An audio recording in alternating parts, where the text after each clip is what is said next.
What's going on, people? Welcome back to We Are Tottenham TV for another episode of the Premier League Perspective, where we take a look at the last round of Premier League games and we review the games, and we also have our updated scores as well. Well, let me just run through how the scoring works. So it's 5 points for a correct scoreline, 3 points for a correct result in both teams to score, 1 point for a correct result, and Starman as well, which is 2 points for a goal, 1 point for an assist.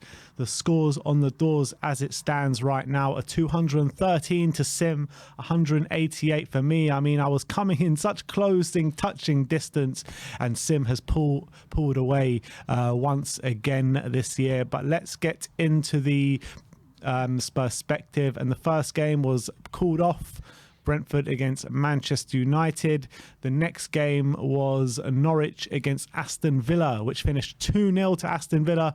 Both of us getting a point on the board with that one. We both predicted 2-1 to Aston Villa. Did you see much of this one? No, I didn't, but I saw the highlights, and looks like Villa were definitely dominating the game. And they looks like they were just very clinical with the chances they created, and Norwich weren't as in the game as maybe they were against Tottenham and against Man United, so that's disappointing for them. Yeah, to be honest, I didn't see much of this game, but Steven Gerrard carrying on his great start to life at Villa Park.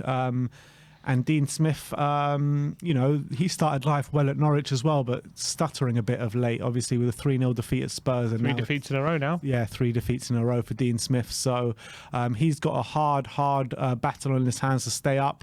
But Steven Gerrard seems to be going well, doesn't he? Yeah, he is. You know, he's getting good performances out of a lot of his players, and I think I've been really impressed with Ollie Watkins since Steven Gerrard has gone there. And I've also been quite impressed with Jacob Ramsey, to be fair. He's really started to come on as well. And John McGinn, he stepped up again. Yeah, and John McGinn. Bit of a poor start to the season, but he's a quality player. All right, well, that's 1 point on the board each for us on that one. Let's move over to Man City against Leeds, which finished 7-0 to Manchester City on the night. We went for 3-0 each. That's 3 points on the board for that, both of us. But Man City in cruise control in this game. Yeah, absolutely. They completely battered... They completely battered Leeds. It was an onslaught throughout the whole 90 minutes. And honestly, it was such domination. Like, every time City went forward, they looked like they were going to score.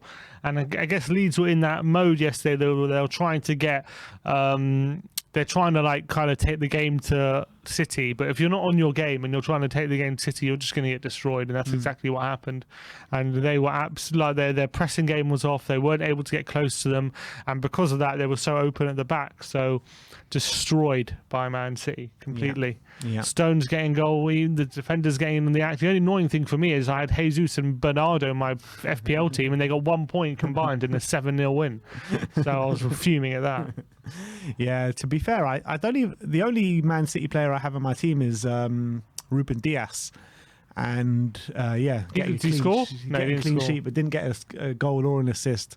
But yeah, I think I need to start putting more Man City players in my team. Running the roost. But yeah, 7-0 against Leeds, man. It doesn't matter if they had COVID or whatever. That's impressive. Yeah. Well, it just shows that we came up against a depleted Leeds side and we struggled to get past them. Yeah. And look at Man City. Yeah, but Chelsea struggled to get past them. Chelsea as well, yeah, true. But look, Man City absolutely showing their title credentials once again. 7-0 win against Leeds. And De Bruyne, maybe for the first time, actually looking like his old self. He hasn't looked his old self so far this season. He scored the free kick. Was it this game? Or... Didn't score a free kick. He scored an absolute belter though, for about 30 yards. Yeah. Absolutely astonishing from Kevin De Bruyne. And getting to grips with things once again, KDB. But let's move over to the Wednesday. Brighton against Wolves finished 1-0 to Wolves. You went 1-0 Brighton. I went 0-0. But it did finish 1-0 to Wolves. And Wolves getting back to winning ways. And from what I saw as well, they deserved it. They completely played on the counter-attack, and Adama Traore, I mean, it's a similar thing of a lot of games. He had so many clear opportunities on the counter to either go himself or slip in a Podence or whoever else was playing up front, but he just couldn't do it. He just didn't have the quality, and that's what probably screwed up the scoreline from being a bit bigger. But Wolves definitely deserving the result. Brighton having lots of possession, really struggling to break down Wolves, and Wolves who were being clinical on the counter. So more disappointment for Brighton, who haven't won since September. Yeah. But I still think it's more to do with the players at their disposal than than the manager for me. I think he's still doing a good job. He's just struggling to kind of convert their play into good quality clinical finishes. They just don't have the personnel, I don't think. I feel like Potter probably, if this season goes a similar way to last season, he's going to need to move on to further his career. Potter. Yeah, I don't see it improving too much. Well, there's a ceiling at Brighton, isn't there? And that's mid-table, and that's like a great season. Like, you know, I could they're booing when they're 7th or 8th. I could very much envisage Potter leaving and then all of a sudden them being involved in a relegation battle. 100%. I think they're doing well to be where they are at the moment, but they need to get some more wins on the board. Yeah. Or they can be kind of sucked into the relegation battle. If this winless run goes on and on, for sure. All right, let's move on. Burnley against Watford was called off with an hour till kickoff, with the Watford fans arriving in Burnley, which is disastrous for them.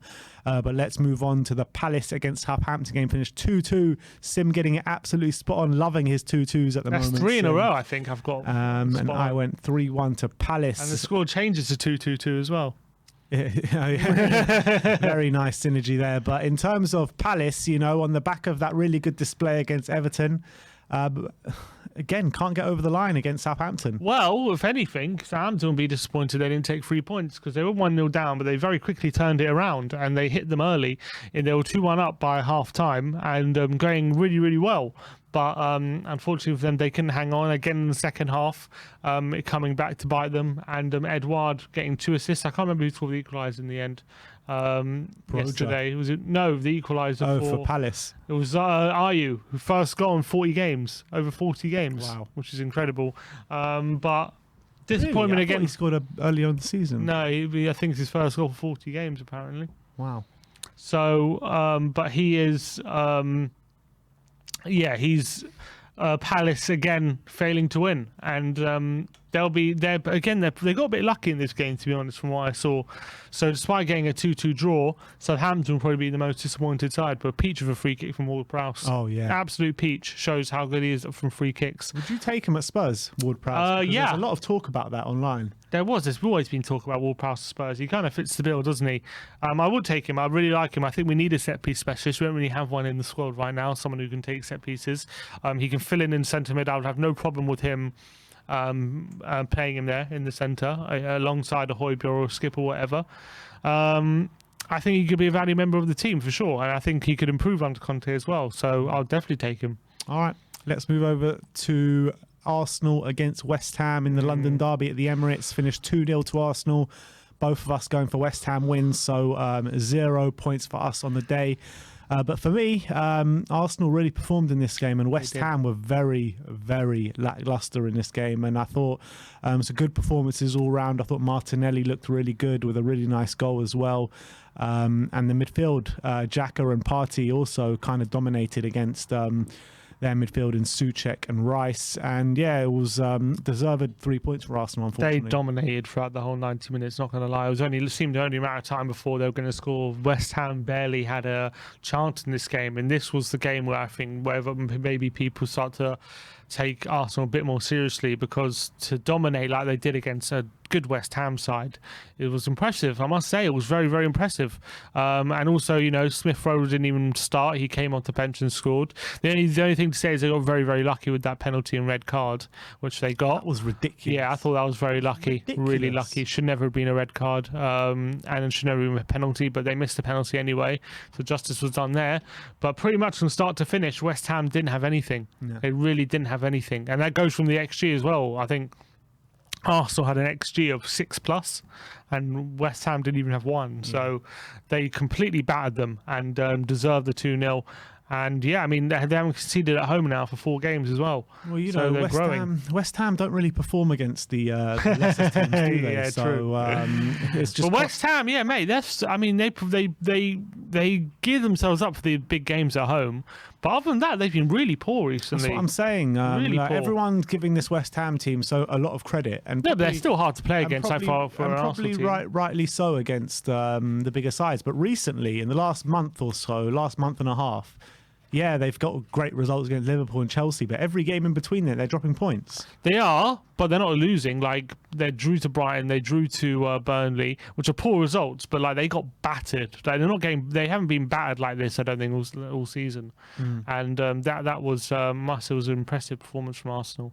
But hopefully, I think they've been Jekyll and Hyde all season, so I'm not worried about them keeping up consistency. But it just shows they have it in them, though, to perform like that against a decent side. All right, moving on to Thursday. Obviously, Spurs and Leicester was called off. The next game was Chelsea-Everton last night at Stamford Bridge. 1-1 it finished. Another drop points for Chelsea, more drop points for Chelsea, both of us going for 2-0. In this game, I mean, Chelsea were dominant. They were so dominant in the first 70 minutes.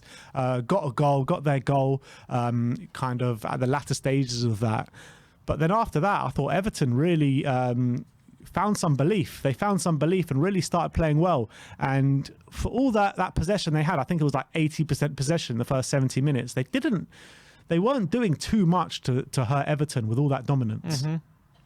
Yeah, and they weren't creating any chances. They only really, when they moved to a back four, did they open up Everton. And it was actually from an Everton breakaway where Doucouré lost the ball, and then Chelsea quickly countered the counter, and Mason Mount gets it on the right hand side and scores. And then you think, okay, Chelsea are going to go on a win, but Everton get a moment from a set piece. I think Saul, who by the way had one of the worst cameos you're ever likely to see after he came off the bench yesterday, he was dreadful. Every single game. And he's been dreadful, every game. But yesterday, like, you think coming off the bench, think something to prove, and he was shocking again. Don't know how he's becoming such a big liability for them, but. Everton get the goal, make it 1-1, and they hold out pretty comfortably for a draw. To be fair, I think they defended very well. Rafa will be delighted with that, and they're well worth the point, I felt, Everton, because they just kept Chelsea at bay. But Chelsea, they seem to recently, their just performances haven't, like against Leeds, they relied on 2 soft penalties to take the 3 points. They drew at home to Burnley not so long ago. They just about scraped past Watford 1-0, and another draw yesterday against Everton. So they really have been on poor form recently. Yeah, definitely. And against an Everton side, which nobody gave a hope in hell, a lot of young players in there, a lot of players from the academy in there. One of them scoring the equaliser, obviously, in Branthwaite. So credit to Everton for sticking in there and actually getting points in this game. Credit to them. But let's move on to Liverpool against Newcastle. Finished 3-1 to Liverpool last night. Sim going 4-0. I went 5-0. But Newcastle did get their goal. They took the lead with a fabulous goal from John Joe Shelvey. Really was a peach of an effort from about, what was it, 30 yards out or something like that. And Liverpool, they dominated the game. They really did. They put Newcastle to the sword. They didn't stop for pretty much the whole game. But Newcastle were very resolute in their low block. And then once Liverpool got a few goals, the curtains were over. But I was actually quite impressed with Newcastle's defensive work for the most part. Yeah, and they definitely look like less open than, for example, Villa did last week, where Liverpool should have scored a lot more. But there was obviously John Joe Shelvey, the banger, to give them the lead. But there was a lot of controversy surrounding the equaliser because Hayden was down in the penalty area holding his head. Referee doesn't stop play, and he's keeping Jota onside for the goal. So, what do you think? Should they put the ball? Should the referee stop play? Should they put the ball out? It's a difficult one because it all happened just so quickly. And it all happened so quickly. I don't think the ref was spotted it or saw it. And I think that in the rules, it's nothing in the rules to say that you have to put the ball out. I don't think. No, the protocol is if there's a head injury. It's just the protocol. So it's not. It's more like it's the done thing, but it's not the rules.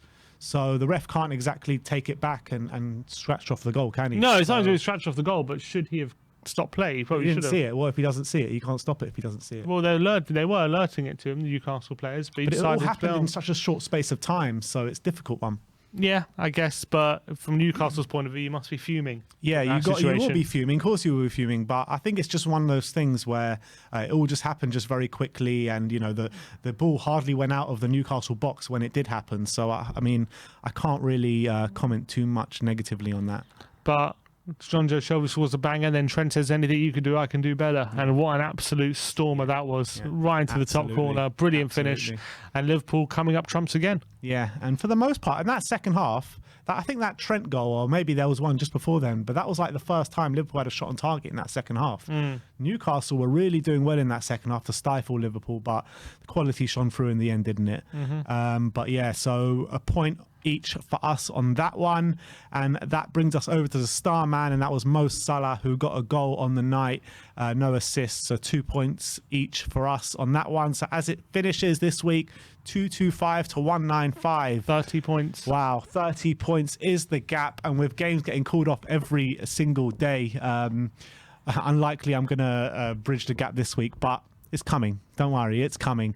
But that is your Premier League Spurs-Spective. Let me know in the comment section below any thoughts you had regarding any of the games that happened this week. Like, subscribe, and comment. And as always, come on you Spurs.